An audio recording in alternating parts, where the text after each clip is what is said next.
네, 귀한 찬양 하나님께 영광이 된 줄 믿습니다. 오늘 말씀의 제목을 우리 함께 봅니다. 주님 오실 길을 곧게 하십시오. 우리 서로 옆에 분에게 인사하듯 다시 한번 해봅시다. 주님 오실 길을 곧게 하십시오.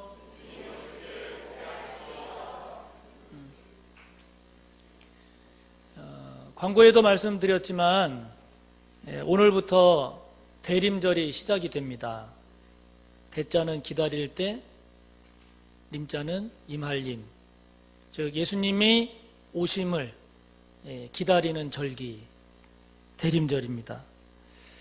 오늘부터 성탄절 전까지, 주간으로는 한 4주간 좀 더 되겠죠. 이때까지가 대림절인데 오늘이 그 대림절의 첫 번째 주일입니다. 사람들은 보통 1년을 12달로 나누고 그리고 365일로 해서 1년을 달력으로 해서 양력이죠. 보통 생활을 하지 않습니까? 이처럼 1년을 구성하는 방법 중에 이런 양력, 달력만 있는 게 아니라 교회력이라는 게 있어요. 교회력. 이 교회력은 예수님의 탄생, 예수님의 십자가의 죽으심, 부활, 승천, 그리고 다시 오실 재림, 이것을 1년으로 재구성한 것이 교회력이에요. 그 교회력의 시작이 예수님의 출생, 즉 예수님의 생애를 1년으로 재구성했는데 그 시작은 출생이잖아요. 그래서 교회력의 시작이 오늘 이 대림절 첫 번째 주일부터 시작이 되는 겁니다. 오늘부터 이제 4주 후에 예수님이 탄생하시는 성탄절이 있고, 그리고 예수님의 어린 시절을 성전에 나가신 것 의미하는 주현절이 한두 주 있고, 그리고 쭉 가다가 예수님의 십자가의 죽으심, 즉 고난주간이 있게 되지요. 고난주간을 지나서 부활절이 있게 됩니다. 그게 한 3, 4월 정도 돼요. 부활절 이후에 주님 승천하시고, 그리고 부활 후에 50일 뒤 주일, 오순절 성령 강림 주일이 있게 됩니다. 그때가 한 6월 정도 되겠죠? 그리고 나서 그 오순절 성령 강림하시고 나서 오늘 대림절까지, 이때는 이제 삼위일체 하나님께서 주관하시는 기간, 그래서 삼위일체 주일로 지키게 됩니다. 이처럼 1년을 예수님의 생애로 재구성된 이런 교회력의 의미와 내용을 잘 기억하고 그 의미를 되새기면서 살아가게 되면 매년, 매 1년을 예수님의 생애를 따라서, 그리고 그 의미를 묵상하고 되새기면서 은혜의 삶을 살 수 있게 됩니다. 오늘은 이런 교회력이 시작되는 대림절 첫 번째 주일로 앞으로 4주간 성탄절까지 이 땅에 오신 예수님, 그리고 이제 다시 오실 이 예수님을 묵상하며 주님과의 관계를 은혜롭게 그렇게 보내는 이 기간이 되기를 바랍니다. 여러분, 이런 대림절의 의미와 이 대림절 기간에 대해서 이처럼 잘 알고 계십니까? 여러분은 이 대림절 기간을 보다 은혜롭고 의미 있게 보내기 위해서 여러분 어떤 계획을 세우고 계신가요? 앞으로 성탄절까지의 이 대림절 기간에는 예수님의 오심을 묵상하면서, 그래서 예수님과의 관계를 다시 한번 돌아보고, 이 땅에 오시는 예수님을 이 맞이하는 마음으로, 그래서 예수님이 오신다면 그 예수님을 내가 어떻게 맞이하면 좋을까? 어떻게 맞이하는 것이 예수님을 바르게 제대로 맞이하는 것일까? 등등 그러한 것들을 질문하면서 보다 의미 있고 온전한 마음으로, 그리고 성숙한 신앙으로 이 대림절의 기간을 잘 보내시기를 바랍니다. 오늘 우리가 함께 본 본문은 세례 요한이 예수님께서 공생애를 시작하시기 전에 유대 광야에서 예수님의 오심을 준비하면서 외친 말씀입니다. 세례 요한은 예수님보다 6개월 먼저 태어나서 예수님이 오시는 그 길을 예비한 선지자였습니다. 이사야 40장 3절의 말씀, 곧 외치는 자의 소리여 이르되 너희는 광야에서 여호와의 길을 예비하라, 사막에서 우리 하나님의 대로를 평탄케 하라. 이 말씀을 자신에게 주신 사명으로 깨닫고 이 말씀 그대로 예수님 오시는 그 길을 준비하고, 그리고 그 예수님 오시는 그 길이 평탄하도록, 곧을 수 있도록 사람들에게 회개하십시오, 천국이 가까이 왔습니다 라고 선포했습니다. 이 세례 요한처럼 예수님이 오실 때 그 예수님을 저와 여러분이 잘 맞이하기 위해서는 저와 여러분이 그냥 내 마음대로 정신없이 살다가 그렇게 예수님을 맞이하는 것이 아니라 이 세례 요한처럼 미리 마음으로, 믿음으로 준비해야 되지 않겠습니까? 이 세례 요한처럼 주님 오시는 그 길을 곧게 평탄하게 준비해야지, 아무런 준비도 없이 그냥 정신없이 있다가 주님 오시는 그 길이 울퉁불퉁 꾸불꾸불한 상태로 주님을 맞이해서야 되겠습니까? 오늘날 우리 모두는 참 바쁘게 살아갑니다.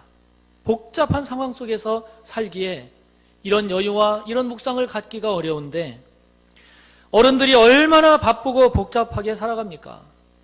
직장일도 그렇고 사업도 그렇고 한 주간이 어떻게 흘러갔는지 모를 정도 아닙니까? 바쁘고 복잡한 것뿐만이 아니라 그에 따르는 스트레스가 얼마나 많이 있습니까? 어제도 광화문 광장에서는 서울의 150만을 비롯해서 사상 최대의 많은 인파가 촛불 집회를 가졌습니다. 지금 나라가 국정 공백의 상태가 한 달 가까이 지속되면서 정치 분야뿐만이 아니라 이제는 그 여파가 경제에도, 교육에도, 사회에도 각 분야에 영향을 미치고 있기 때문에 더욱 우리의 염려와 근심이 많아지고 있습니다. 어른들만 그런가요? 학생들은 학생들대로 얼마나 바쁘고 힘듭니까? 특히 요즘 사태를 보면서 특별히 제 마음이 아픈 것은 우리의 청소년들, 청년들입니다. 정모양, 장모양의 대학 입학 특례 문제 때문에 힘들게 공부하고 밤을 새워 애쓰고 수고한 그 많은 청소년들, 대학생들이 그 가졌을 상실감, 그 허탈감, 그 분노가 너무 가슴이 아픈 거예요. 청년들 또한 정직하고 열심히 노력하면서 살아가는 그 삶에 대한 가치가 무너지면 어떡할까? 그렇게 사는 것이 이제는 부질없는 짓이다라고 삶에 대한 가치관이 무너지고, 그런 삶을 부정하고 절망하면 어떡하나? 여러분, 그게 너무 걱정이 되는 거예요. 어른도 어른이지만 우리의 다음 세대가 느끼는 이런 분노, 이런 상실감, 허탈감, 이 좌절감 때문에 그래서 더 화가 나고 안타까운 것입니다. 금년에는 이런 상황 속에서 저와 여러분이 대림절을 맞이하고 있습니다. 혼란과 걱정, 분노와 낙심, 좌절이 가득한 지금 이 시대에 이 땅에 오신 주님, 또 이제 이 땅에 오실 이 주님이 저와 여러분, 그리고 이 시대에 위로와 소망이 될 수 있다고 믿으십니까? 저 또한 저 나름대로 많은 위기를 겪고 낙심하고 절망하는 순간에 이 주님이 저의 위로가 되셨고 소망과 용기와 힘이 되어 주셨기 때문에 주님은 모든 상황, 어떤 경우에서도 우리의 위로와 소망과 힘과 용기, 구원과 승리가 되실 줄 믿습니다. 그 주님을 향해서 저와 여러분이 믿음의 눈을 들고 우리에게 오시는, 이 땅에 오시는 이 주님을 기쁨과 감사 속에 잘 맞이함으로써 오늘 이 시대를 건강하게, 의미 있게, 복되게 살아가는 우리 모두가 꼭 되기를 바라는 것입니다. 말씀을 준비하면서 그래서 묵상을 해봤어요. 나는 그러면 예수님을 어떻게 맞이해야 할까? 예수님을 어떻게 맞이하는 것이 주님 오심을 준비하고 그 길을 곧게 하는 것일까? 세례 요한은 주님 오실 길을 준비하면서 천국이 가까이 왔으니까 회개하라고 외쳤는데, 그렇다면 오늘 나는 이 대림절을 맞이해서 오시는 주님 앞에 내가 무엇을 어떻게 회개해야 할까? 묵상을 해봤습니다. 이렇게 정리가 되더군요. 우선은 나에게 임한 구원의 은혜를 다시 한번 점검을 했습니다. 내가 예수님을 분명히 나의 구주, 나의 하나님으로 영접했는가? 그 문제에 대해서 저에게 구원의 확신이 있음을 확인할 수 있었습니다. 나는 지금 죽어도 하나님 품에 안길 수 있는가? 안길 수 있음을 고백할 수 있었습니다. 나는 분명 예수님을 영접했고, 영접하는 자 곧 그 이름을 믿는 자들에게는 하나님의 자녀가 되는 권세를 주셨다라고 말씀하셨기에 나는 구원받았다는 것을 확인했고 하나님 품에 안길 수 있음을 고백할 수 있었습니다. 그렇다면 그 다음에 이제 구원받은 하나님의 백성으로서 특별히 금년은 예수님을 맞이하기 위해서 내가 어떤 준비를 해야 할까? 어떤 상태로 주님을 맞이하면 주님께서 기뻐하실까를 생각을 해봤습니다. 자, 여러분 함께 성경을 찾아봅니다. 묵상하는 가운데 에베소서 4장 13절에서 15절 말씀이 떠올랐습니다. 제가 가진 성경으로 신약 314페이지입니다. 에베소서 4장 13절에서 15절 말씀이 떠올랐습니다.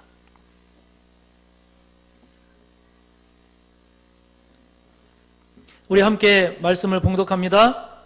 우리가 다 하나님의 아들을 믿는 것과 아는 일에 하나가 되어 온전한 사람을 이루어 그리스도의 장성한 분량이 충만한 데까지 이르리니 이는 우리가 이제부터 어린 아이가 되지 아니하여 사람의 속임수와 간사한 유혹에 빠져 온갖 교훈의 풍조에 밀려 요동하지 않게 하려 함이라. 오직 사랑 안에서 참된 것을 하여 범사에 그에게까지 자랄지라. 그는 머리니 곧 그리스도라. 이 말씀이 떠오르고, 그래서 이 말씀을 보고 묵상하면서 몇 가지 이 말씀 가운데 있는 단어, 문장이 제 마음에 다가왔습니다. 그것은 이런 단어, 이런 문장입니다. 온전한 사람, 그리스도의 장성한 분량, 어린아이가 되지 않는 것, 범사에 그에게까지 자라는 것. 이러한 말씀들이 제 마음에 다가왔습니다. 이 말씀을 묵상하면서 올해 주님을 만날 때 내가 좀 더 온전한 그리스도인의 모습으로 주님을 만나 뵀으면 좋겠다. 좀 더 그리스도의 장성한 분량으로 성숙해져서 주님을 만나 뵀으면 좋겠다.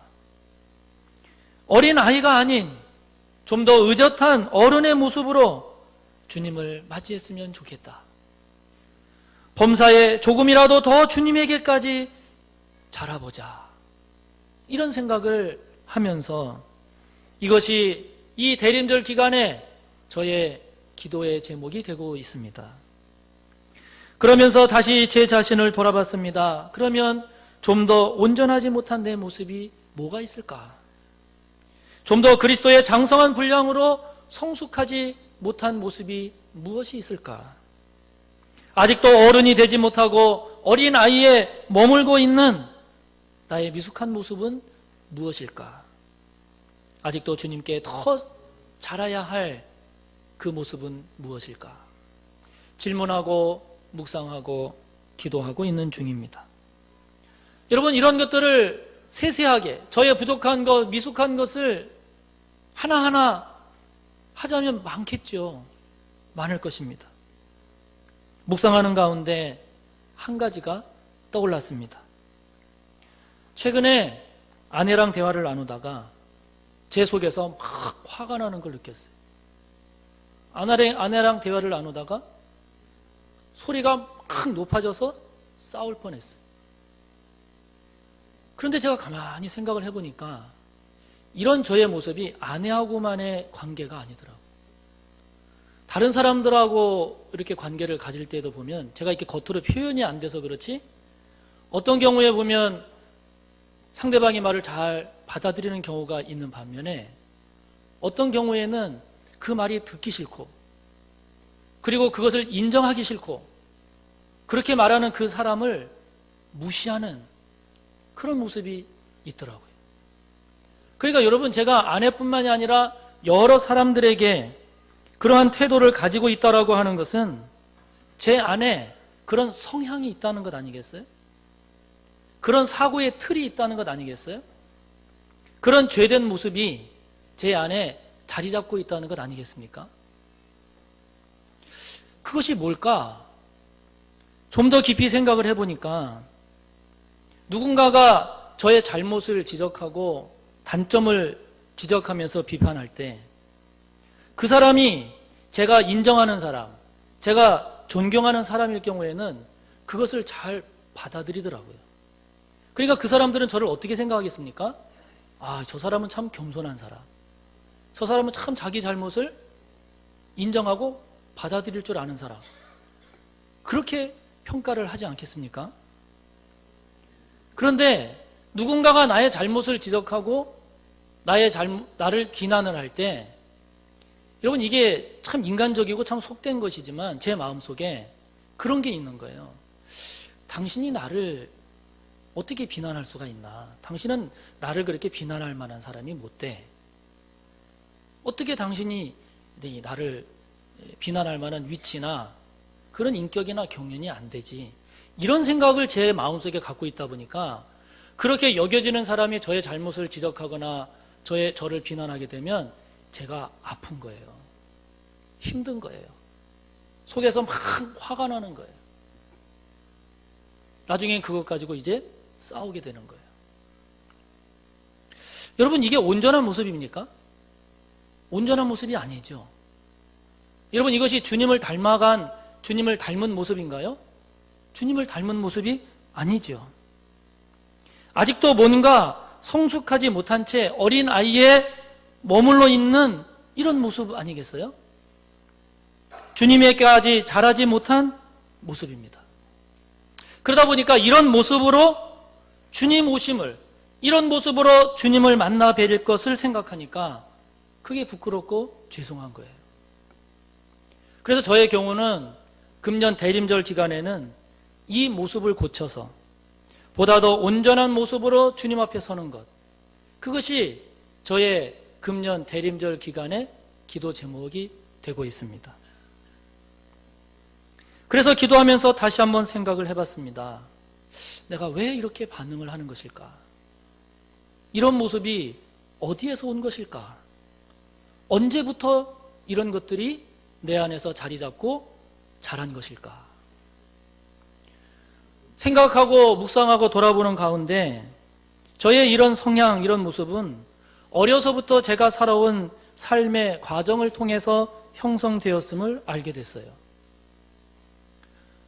여러분 저희 아버지는 17살 때 제 고향 충남 당진에서 여기서 살다간 인생의 미래가 없겠다 생각하시고 새벽에 닭 7마리를 부모님 몰래 쉽게 말하면 훔쳐서 무작정 서울로 상경을 하셨어요.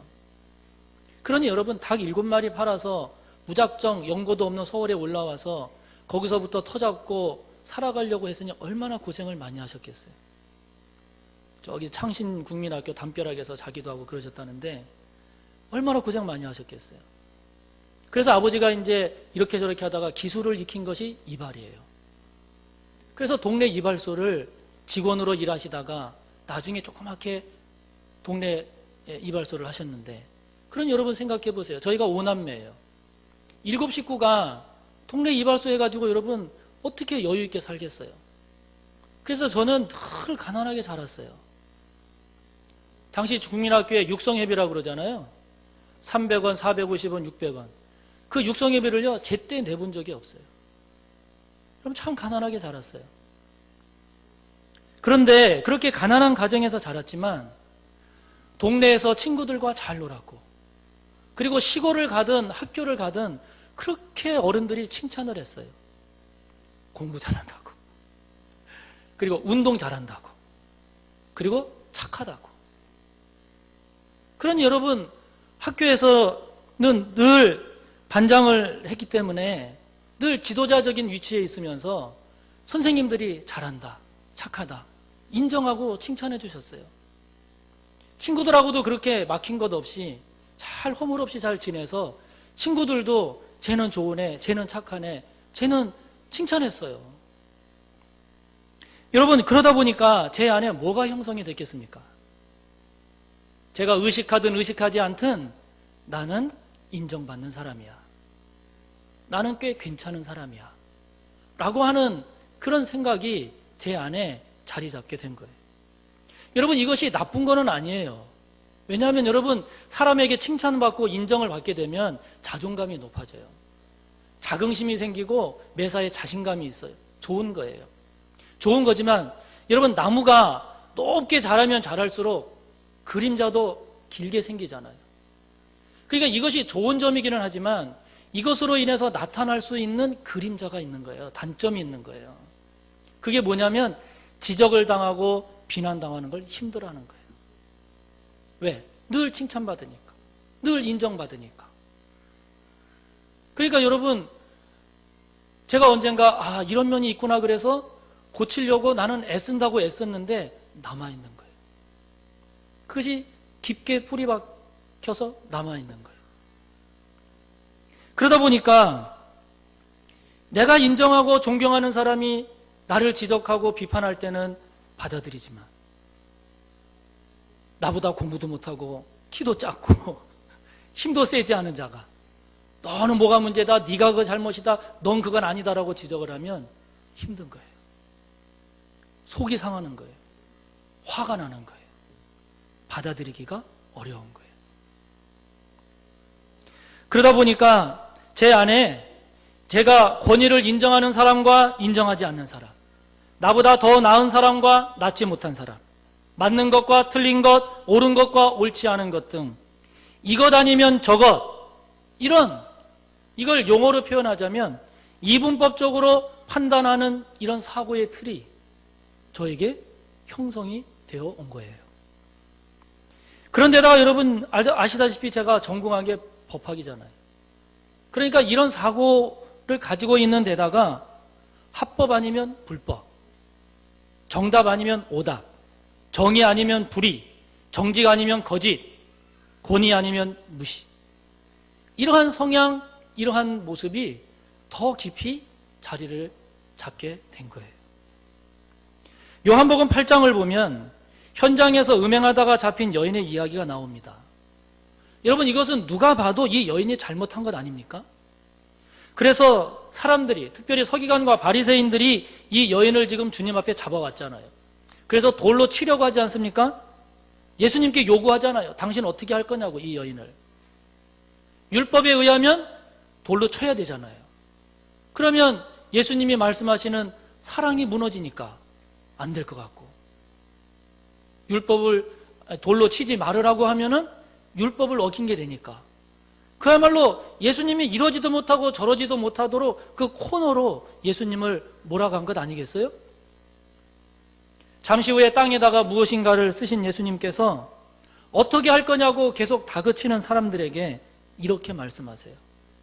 너희 중에 죄 없는 자가 먼저 돌로 치라. 이 여인이 잘못한 것은 분명하지만 이 여인에 대해서 심판하려고 한다면 죄 있는 사람이 죄 있는 사람을 심판하지는 못할 터, 그렇다면 당신들 중에 죄 없다 여겨지는 사람이 이 여인을 심판하라. 돌로 치라. 그러신 것 아닙니까? 죄에 대한 깨달음이 이 사람들이 있다 보니까 못한 거예요. 한 사람, 두 사람 떠나가고 다 떠나갔어요. 예수님과 이 여인만 남았습니다. 예수님께서 여인에게 묻습니다. 너를 고발하던 그들이 어디 있느냐? 너를 정죄한 자가 없느냐? 여인이 대답합니다. 없습니다. 그때 예수님께서 요한복음 8장 11절을 보면 이렇게 말씀하세요. 나도 너를 정죄하지 않으니 가서 다시는 죄를 범하지 말아라. 이 주님의 말씀이 자꾸 묵상이 되는 거예요. 나도 너를 정죄하지 아니하노니 가서 다시 죄를 범하지 마라. 이 주님의 말씀, 이렇게 말씀하시는 주님의 마음이 자꾸 묵상이 되는 거예요. 그러면서 다시 한번 깨닫게 되었습니다. 판단하고 정죄하는 것은 옳고 그름을 말할 수는 있겠으나 생명을 살릴 수는 없겠구나. 판단하고 정죄하는 것은 나의 의로움을 드러낼 수는 있을지 모르지만 그 사람을 치유하고 회복할 수는 없겠구나. 판단하고 정죄하는 것은 사람들에게는 똑똑하다고 인정받을지 모르지만 하나님께는 영광이 되지 않겠구나. 그래서 율법적인 사고는 그래서 사람을 구원할 수가 없겠구나. 그것이 깨달아지는 거예요. 여러분, 만약에 제 안에 이런 모습이, 이런 죄가 앞으로도 계속 자리를 잡고 뿌리를 내려서 시간이 갈수록 그것이 더 견고해진다라고 하면 여러분, 이거 큰일 아닙니까? 큰일이겠다는 생각이 드는 거예요.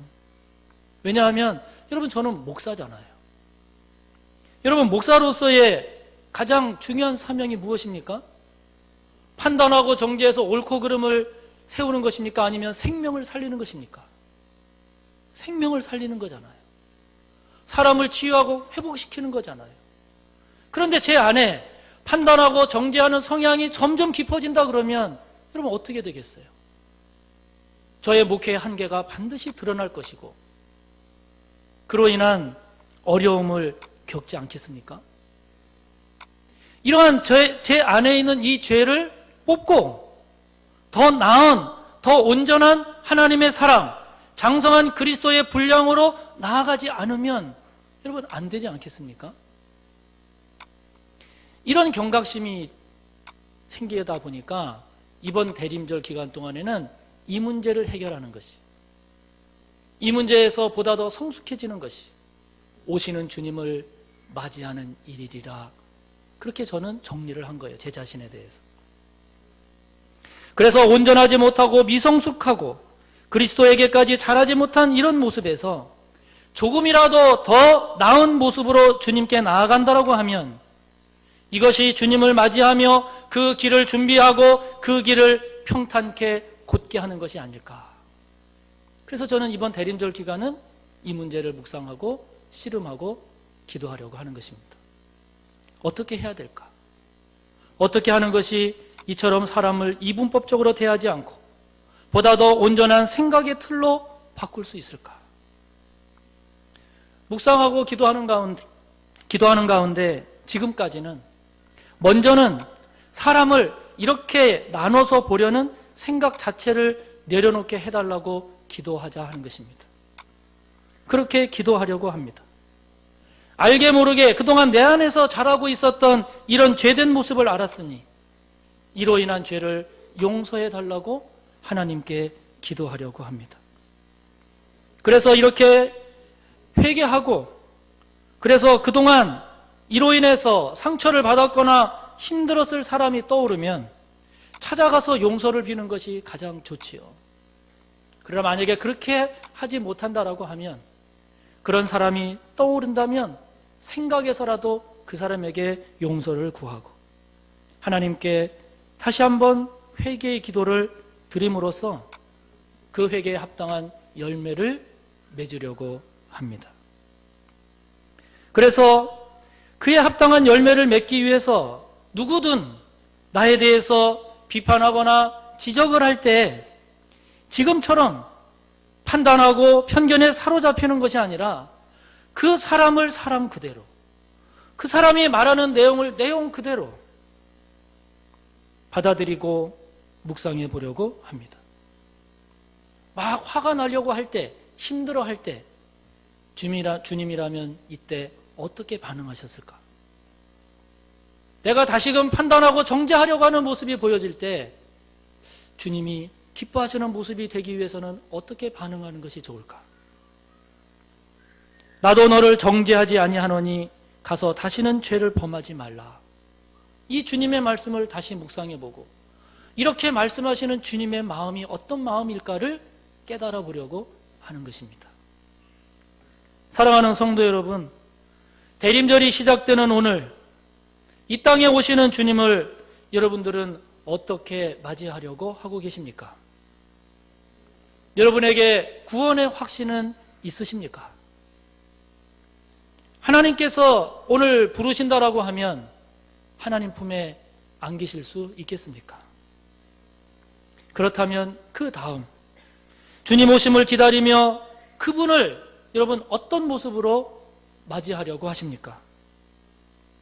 몸과 나이는 비록 어른이 됐지만 아직도 어린아이의 모습에서 벗어나지 못하고 있는 연약함은 없으십니까? 그리스도인이라고 하지만 아직도 그리스도의 장성한 분량에 이르지 못하고 주님에게까지 자라지 못하고 있는 모습은 없으십니까? 주님의 나심을 기다리고 그리고 다시 오실 주님을 기다리는 이 대림절에 주님 오시는 그 길이 잘 닦여져 있기를 축복합니다. 주님 오시는 그 길, 나에게 오시는 그 주님의 길이 울퉁불퉁 꾸불꾸불한 것이 아니라 평탄한 길, 곧은 길이 되어서 주님을 맞이하실 때 보다 더 나은 모습으로, 보다 더 성숙한 모습으로, 보다 더 그리스도의 장성한 분량에 이르는 모습으로 우리에게 오시는 주님을 기쁨과 감사함으로 맞이하시는 우리 모두가 다 되어지기를 간절히 바랍니다. 함께 나눈 말씀 생각하며 하나님께 기도합니다.